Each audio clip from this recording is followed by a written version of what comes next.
வணக்கம். சிவன் மாந்திரீகம். இந்த மாந்திரீக சேனலில் சகல மாந்திரீகங்களுக்கும் உயிரூட்டும் மந்திர ரகசியம். மாந்திரீகத்தில் எத்தனை வகையான மாந்திரீகமாக இருந்தாலும் கருமாந்திரிகம், உருமாந்திரிகம், காளி மாந்திரிகம், துர்கை மாந்திரிகம், அங்காளம்மன், நாகாளம்மன், சோட்டானிக்கரை அம்மன், கேரளா மாந்திரிகம், மலையாள மாந்திரிகம், எந்த மாந்திரிகமாக இருந்தாலும் அந்த மாந்திரிகங்களுக்கு அந்த மாந்திரிகத்தை செய்து நீங்கள் வெற்றி பெறணும்னா அதுக்கு அந்த மாந்திரீகத்தில் வசியம், மோகனம், ஸ்தம்பனம், பேதனம், வித்வேசனம் சொல்லக்கூடிய 8 வகையான மாந்திரிகமும் செய்து கொடுக்குறோம். அப்படி செய்து கொடுக்கும்போது அந்த மாந்திரிகங்கள் பலிதமாக நீங்கள் எடுத்த முயற்சிகளில் நீங்களும் வெற்றி பெறவும் அதை வாங்கிக்கிட்டு போனவங்களும் வெற்றி பெறணும்னா அதுக்கு உயிரூட்ட மந்திரம் என்பது கட்டாயமாக தேவைப்படும். அவசியமானது ஒன்று தான் இந்த மாந்திரிக ரகசியத்தில் சொல்ல போகிறோம்.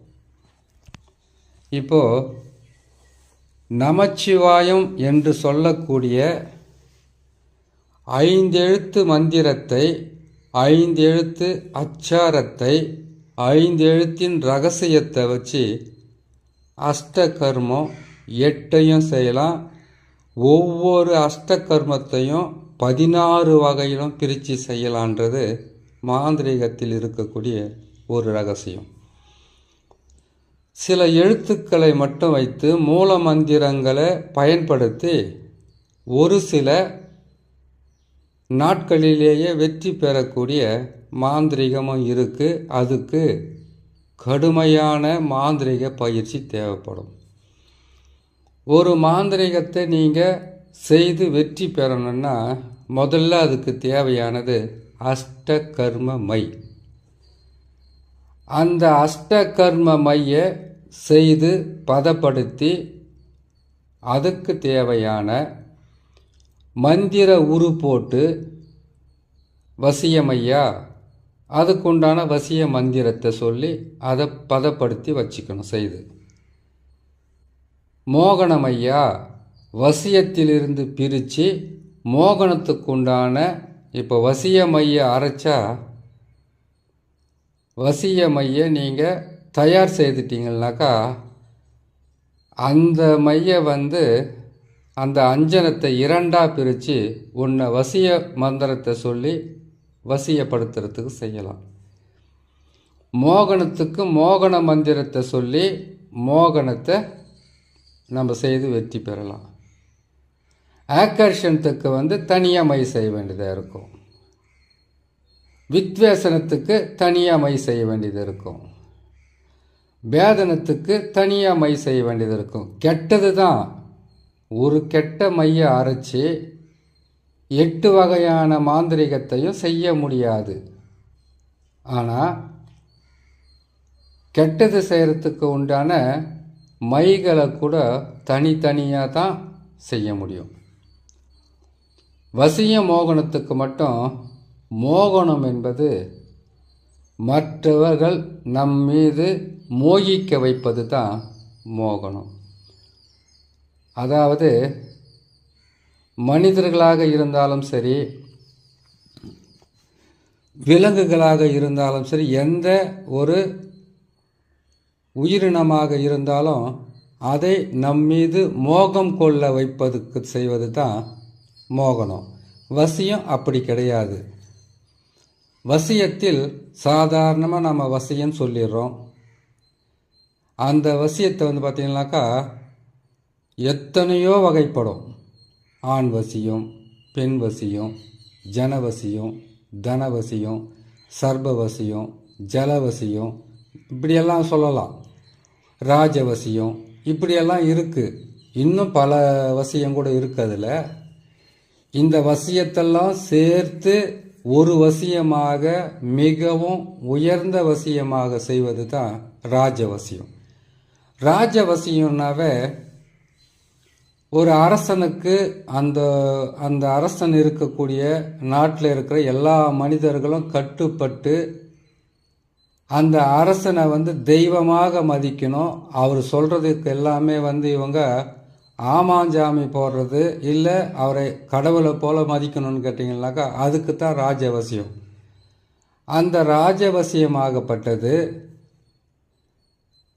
அது உயர்ந்த பதவியில் இருக்கிறவங்கள அவருக்கு கீழே இருக்கிறவங்கள பணிய வைப்பதுக்காக செய்து தனக்கு தானே மரியாதை தேடிக்கொள்வதும் மதிப்பை தேடிக்கிறதுக்காக செய்கிறது தான். அதுலேயே அந்த ராஜ்யவசியத்தில் பார்த்தீங்கன்னாக்கா தனவசியம், ஜனவசியம், குடும்பவசியம், செல்வவசியம் எல்லா வசியத்தையும் சேர்த்து செய்து ராஜ்யவசியமாக ஒருத்தருக்கு கொடுத்தோம்னாக்கா எல்லாமே அவங்க கட்டுப்பாட்டுக்குள்ளே அவங்க உள்ளங்கையில் இருக்கிறதுக்காக செஞ்சு கொடுக்கறது.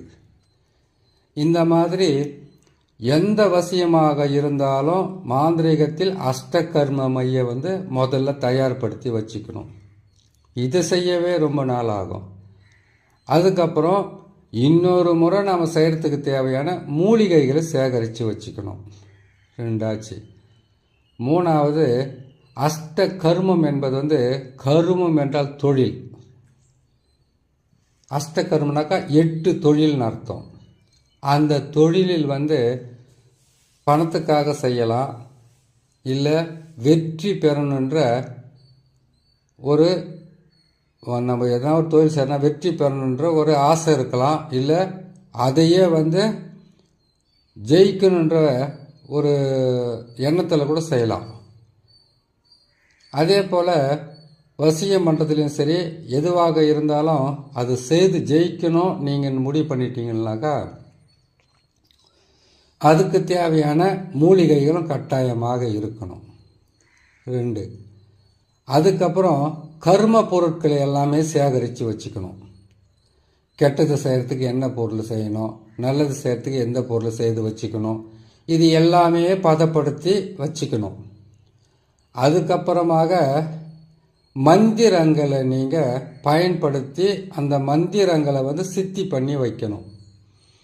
ஒவ்வொன்றுத்துக்கும் ஒவ்வொரு மந்திரம் இருக்கும். அதுக்குண்டான பலகை, அதற்குண்டான மணின்னு கேட்டிங்கனாக்கா ருத்ராட்ச மணி, கருகமணி, அதுக்கப்புறம் துளசி மணி, நாகமணி, பவளமணி, இப்படியெல்லாம் நாகமணி. இதாவது அதில் இந்தந்த திசையை நோக்கி நீங்கள் உட்கார்ந்து மந்திரங்களை லட்சக்கணக்கில் சொல்லி மனப்பாடம் பண்ணிக்கணும், அதாவது சித்தி பண்ணிக்கணும். இது ஒரு பக்கம் இருக்கும்போது நீங்கள் கருப்பு மணியால் மந்திரங்கள் எதுக்கு சொல்லுவாங்கன்னாக்கா கரும காரியங்களை செய்வதற்கு தான் கருப்பை பயன்படுத்துவாங்க. அதுக்கு எந்த திசையை நோக்கி நீங்கள் உட்கார்ந்து அதுக்கு எந்த ஆசனத்தை போட்டு நீங்கள் உட்காரணும், நீங்கள் அந்த மந்திரத்தை சொல்லும்போது நீங்கள் அந்த மணியை ஒவ்வொரு மணியாக உங்களுடைய விரல்களில் தள்ளி சொல்லும்போது எந்த விளக்கை உங்களுடைய கண்களால் பார்த்துக்கிட்டு சொல்லணுன்ற விதிமுறை கூட இருக்குது. கிழக்கு திசையில் செய்கிறது இருந்தாக்கா ஒரு தொழில் மிகப்பெரிய ஒரு வெற்றியை உருவாக்கி கொடுக்கறது. மேற்கு திசைன்றது கேட்டிங்கன்னாக்கா சூரியன் அஸ்தமனம் ஆவது தான் மேற்கு. அப்படின்னு கேட்டிங்கன்னாக்கா அந்த திசையை நோக்கி நீங்கள் அமருன்னு கேட்டிங்கன்னா யாருடைய வாழ்க்கையில சில கெடு பலன்களை செய்கிறதுக்கு நீங்கள் தயாராக இருக்கிறீங்கன்றது அர்த்தம். நீங்கள் வடக்கு திசையை நோக்கி அமருன்னு கேட்டிங்கனாக்கா செல்வ வளத்தை பெறுவதற்கும் வசியம் செய்கிறதுக்கும் மோகனம் செய்கிறதுக்கும், அப்புறமா கேட்டிங்கன்னாக்கா நீங்கள் தெய்வங்களை சித்தி செய்கிறதுக்கு நீங்கள் வடக்கு திசையில் அமர்ந்து பார்த்த மாதிரி அமர்ந்து நெய் தீபம், எள்ளெண்ணெய், நல்லெண்ணெய் தீபம், அதுக்கப்புறம் கற்பூரம் இதையெல்லாம் வச்சு நம்ம தீபமாக ஏற்றி அந்த விளக்கினுடைய ஒளியை கண்களில் பார்த்து கொண்டு நாம் மந்திரங்களை சொல்லி சித்தி செய்கிறது, வெற்றி பெறுறது. தெற்கு திசையை நீங்கள் பார்த்து உட்காடுறீங்கன்னு கேட்டிங்கன்னாக்கா மிகவும் கொடியதை செய்ய தயாராக இருக்கு. ஒரு திசை நல்லதுன்னா இன்னொரு திசை கெட்டது. இதுக்கு ஒரு கேள்வி வரும். 4 திசை தான் இருக்குது. 4 திசை 8 திக்கு 16 கோணத்துக்கும் வேலை செய்வது எப்படின்னு கேட்டிங்கனாக்கா எல்லாமே ஒரே பதிவில் சொல்ல முடியாதுன்னு அடிக்கடி சொல்லுவேன். 4 திசைக்கும் பக்கத்தில் ஒரு திசை இருக்கும், அதுதான் 8 வரும். 8 திசைக்கும் பக்கத்தில் ஒரு திசைகள் இருக்கும், அதுதான் 16 வரும். அதையெல்லாம் ஒவ்வொன்றிலும் விளக்கமாக சொல்கிறேன், நீங்கள் கேட்டு பயன்பெறலாம். சரி, இப்போதைக்கு மாந்திரிகத்துக்கு இப்போ கேட்டிங்கன்னாக்கா மூலிகை எடுக்கிறோன்னு கேட்டிங்கன்னாக்கா மூலிகை சாப நிவர்த்தியை பற்றி நான் போட்டிருக்கேன். அதுக்கப்புறம் எந்தெந்த மந்திரங்களை எப்படி சொல்லணுன்றதை இதில் சொல்கிறேன். இப்போ கேட்டிங்கனாக்கா சகல மாந்திரிகத்திற்கும் உயிரூட்டும் மந்திரத்தை உங்களுக்கு நான் சொல்கிறேன். அந்த மந்திரத்தை இப்போ நான் சொல்லக்கூடிய இந்த மந்திரத்தை மட்டும் நீங்கள் பயன்படுத்தி வெற்றி பெறணுன்றது 100% உங்களுக்கு நன்மைகளை செய்யுமான்னு கேட்டிங்கனாக்கா, எந்த அளவுக்கு நீங்கள் நம்புகிறீங்களோ அந்த அளவுக்கு உங்களுக்கு அந்த மந்திரங்கள் உங்களுக்கு பயனுள்ளதாக இருக்கும், வெற்றி பெற வழிகாட்டும். நல்லா புரிஞ்சுக்குங்க, வெற்றி பெற வழிகாட்டும். முயற்சி செய்தால் முடியாதது எதுவுமே கிடையாது. அதே போல் கேட்டிங்கன்னாக்கா, ஒரு தொழிலை எந்த அளவுக்கு நீங்கள் நேசிக்கிறீங்களோ அந்த தொழிலாகவே நீங்கள் மாறணும். நேசிச்சிங்கன்னா தான் உங்களால் மாற முடியும். அப்படி மாந்திரிகத்தில் எத்தனையோ தெய்வங்களை வச்சு எனக்கு இந்த தெய்வம் தான் குல தெய்வம், இந்த தெய்வம் தான் இஷ்ட தெய்வம்னு அந்த தெய்வங்களுடைய விக்கிரகங்களையும் அவங்களுடைய ஃபோட்டோவை வச்சு நீங்கள் செய்ய ஆரம்பிக்கிறீங்க. அப்படி ஆரம்பிக்கும்போது அந்த தொழிலுக்கு அந்த தெய்வத்தை முன்னுதாரணமாக வச்சு நீங்கள் செய்யும்போது வெறும் அந்த தெய்வம் விக்கிரகமாகவோ தெய்வமாக இருந்தால் மட்டும் போதாது, உயிரூட்ட மந்திரங்களை சொல்லி அதுக்கு உண்டான சக்தியை நீங்கள் பெறுறது தான். ஒரு மந்திரத்தை நீங்கள் சொல்ல சொல்ல சொல்ல சொல்ல அந்த மந்திரத்தினுடைய சக்தியும் அந்த மந்திரத்தினுடைய கர்ம காரியங்களும் சொல்கிறவங்கள தான் பற்றி கொள்ளும், கூடவே இருக்கும். அதனால் அஷ்ட கர்மத்தையும் நீங்கள் செய்யணும்னு கேட்டிங்கன்னா, கருமம் என்பது 8 வகையான தொழில், 8 வகையான பாவம் தான் சொல்லுவாங்க.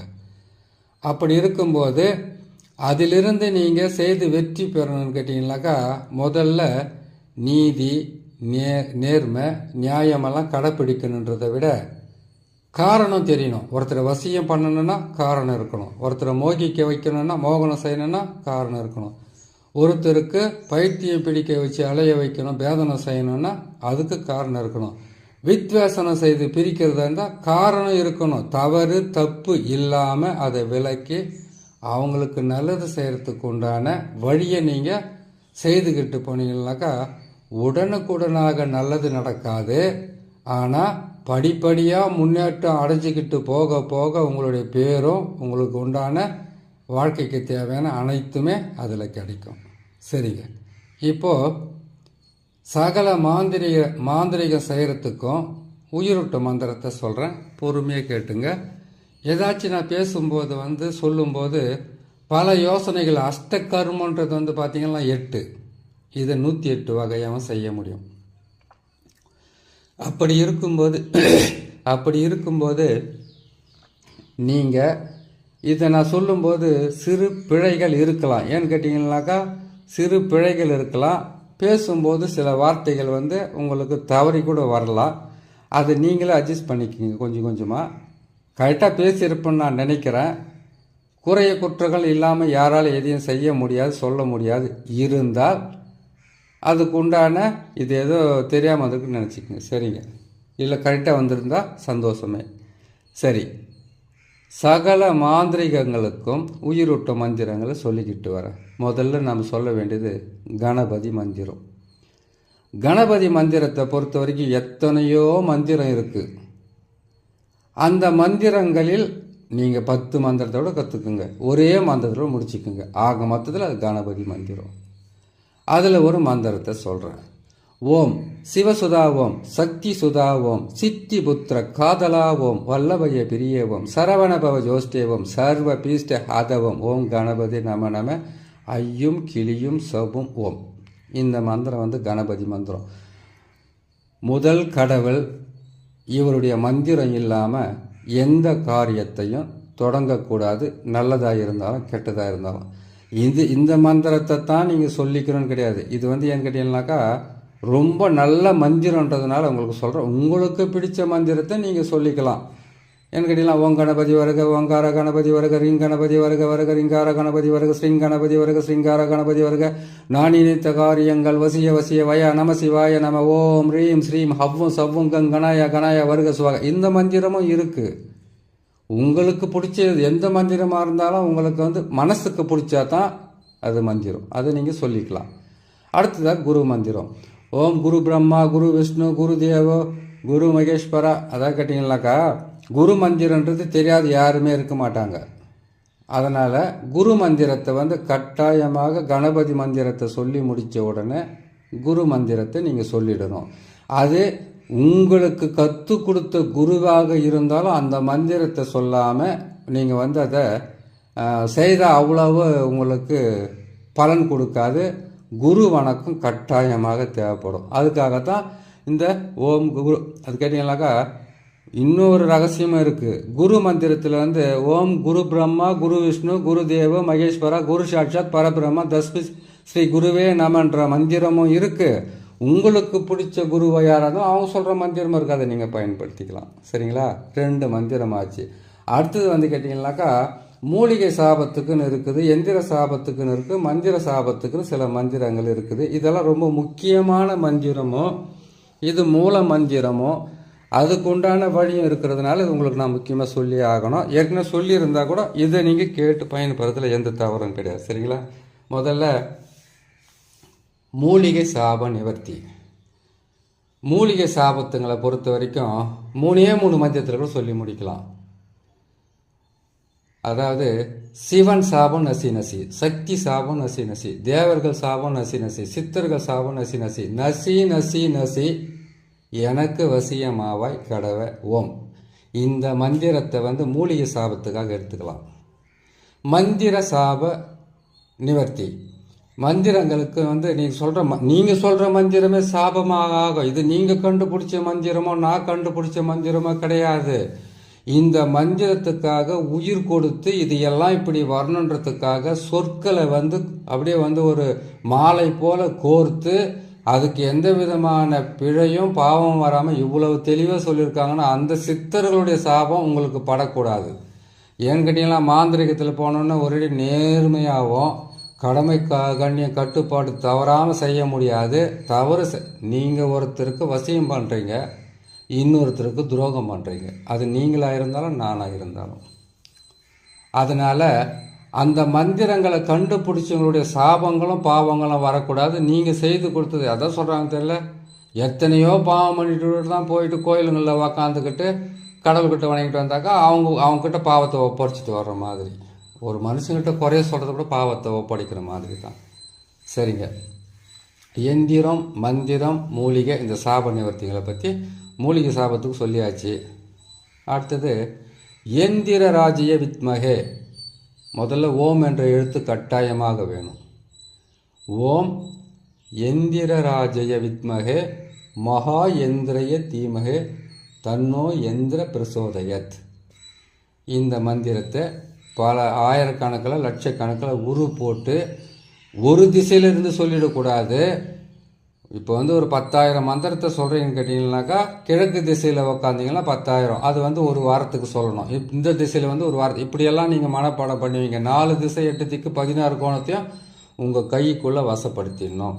அதுக்கப்புறம் மாந்திரிகத்தில் நீங்கள் வெற்றி பெறலாம். அடுத்தது மந்திர ராஜ்ய வித்மகே. ஓம் மந்திர ராஜ்ய வித்மகே மகா மந்திரய தீமகே தன்னோ மந்திர பிரசோதயத். ஓம் என்ற எழுத்தில் ஆரம்பிக்கிறீங்க, ஓம் என்ற எழுத்தில் முடிக்கிறீங்க. இதை சொல்லி முடிக்கலாம்.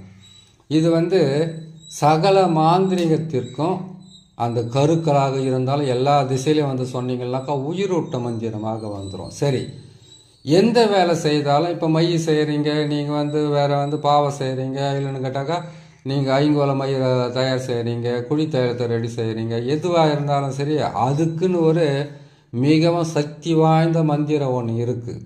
அந்த மந்திரத்தை சொல்கிறேன். ஒவ்வொரு பதிவிலும் எந்த மந்திரம்லாம் எனக்கு வருதோ அதெல்லாம் உங்களுக்கு சொல்லிக்கிட்டே வரேன். இதை விட நல்ல நல்ல மந்திரம் சொல்கிறேன், நீங்கள் கேட்டு. ஆனால் இதுதான் முக்கியமானது. இதை நீங்கள் பயன்படுத்தி நீங்கள் செய்ய ஆரம்பிக்கலாம். அதே போல் எல்லாத்துக்குமே உயிரூட்டக்கூடிய மந்திரமாக ஒரு மந்திரம் ஒன்று இருக்குன்னு கேட்டிங்கனாக்கா, அது உங்களுக்குன்னு ஒரு தெய்வம் இருக்குன்னா, இப்போ முனீஸ்வரர் இருக்கிறான்னா அதுக்கு ஒரு மந்திரம், சிவன் இருக்கிறாருன்னா அதுக்கு ஒரு மந்திரம், காளினா காளிக்கு ஒரு மந்திரம். அந்த மந்திரத்தை வச்சு உயிர் ஊட்டுறவங்களும் இருக்கிறீங்க. அந்த மாதிரி இருக்கும்போது ஒவ்வொரு மந்திரத்தையும் நீங்கள் எந்த அளவுக்கு நேசிக்கிறீங்களோ, எந்த அளவுக்கு அதை விரும்புகிறீங்களோ, எந்த அளவுக்கு அதுவாக நீங்கள் இருக்கீங்களோ உங்களுக்கு நல்ல பலனை கொடுக்கும். சரிங்களா? அப்படி இருக்கும்போது இந்த மந்திரத்தை நீங்கள் மனப்பாடம் பண்ணிக்கிட்டு நீங்கள் செய்கிறதுக்கு ஆரம்பிக்கலாம். சரி, இன்னொரு மந்திரமும் இருக்குது. அந்த மந்திரத்தை இன்னொரு பதிவில், ஏன்னா இதுவே பதிவின் நீளம் அதிகமாக இருக்குது, இன்னொரு பதிவில் அந்த ரகசியத்தை சொல்லிக்கிட்டே வரேன். கேட்டு பயன்பெறுங்க.